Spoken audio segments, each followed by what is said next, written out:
Hello Weaver, हमारे YouTube channel health solution पर आपका हार्दिक स्वागत है।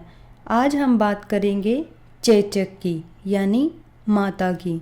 दोस्तों, जब चेचक निकलती है तो चेचक निकलने से पहले बुखार आता है और सारे शरीर में खुजली सी मच जाती है, शरीर में फटन सी होने लगती है, भूख नहीं लगती, त्वचा में सूजन हो जाती है, आंखें लाल हो जाती हैं तथा शरीर का रंग बदल जाता है। बाद में रोगी को ठंड लगकर तेज बुखार आता है। बुखार के साथ ही वमन, उबकाई, सिर दर्द, बेचैनी आदि लक्षण उत्पन्न हो जाते हैं।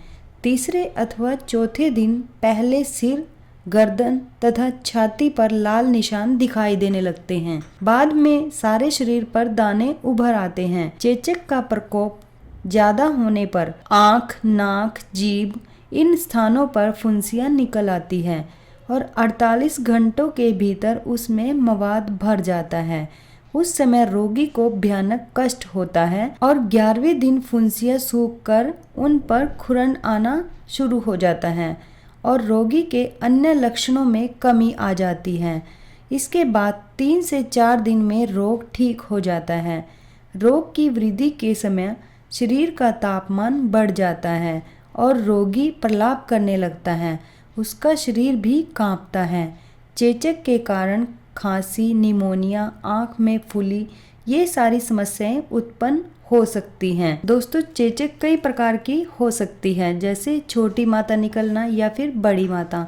कई बार हमारे शरीर पर ज़्यादा फफोले बन जाते हैं और कभी कभी ये कम भी रहते हैं। जिस व्यक्ति को चेचक निकलती है उसका बिस्तर मुलायम, स्वच्छ और आरामदेह होना चाहिए। रोगी को साफ और मोटा कपड़ा पहनकर तथा हवा से बचना चाहिए, क्योंकि यह छूत की बीमारी है, इसलिए रोगी से दूर रहना चाहिए।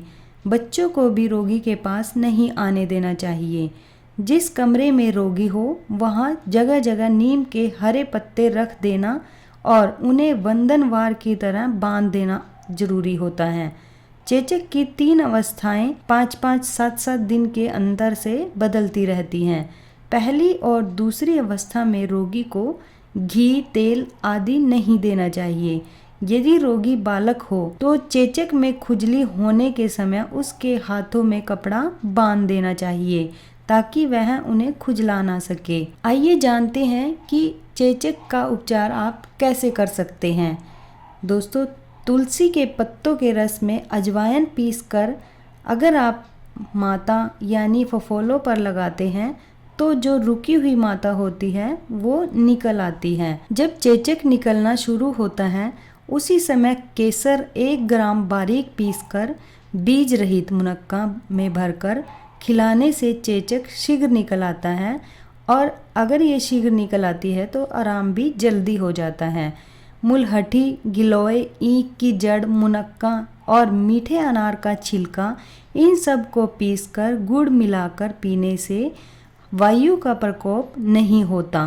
पीपल के पेड़ की छाल, लिसोड़े के पेड़ की छाल, सीरस की छाल और गुलर के पेड़ की छाल को महीन पीसकर गाय के घी में मिलाकर चेचक के दानों पर लगाने से चेचक की गर्मी और जलन ठीक हो जाती है। जावित्री को बारीक पीसकर 2-2 ग्राम दिन में 2 से 3 बार पानी के साथ खिलाने से दबी हुई चेचक जल्दी से बाहर निकल आती है और आपको जल्दी से आराम भी मिल जाता है। अगर पाँव के तलवों की फुंसियों में जलन हो तो चावलों का पानी डालने से आपको लाभ मिलेगा, उसमें हो रही जलन खत्म हो जाएगी। यदि चेचक के दानों से पानी बह रहा हो तो उस पर पीपल, बरगद, गुलर और मोलसरी के वृक्ष की छाल पीसकर लगाने से आराम मिलेगा।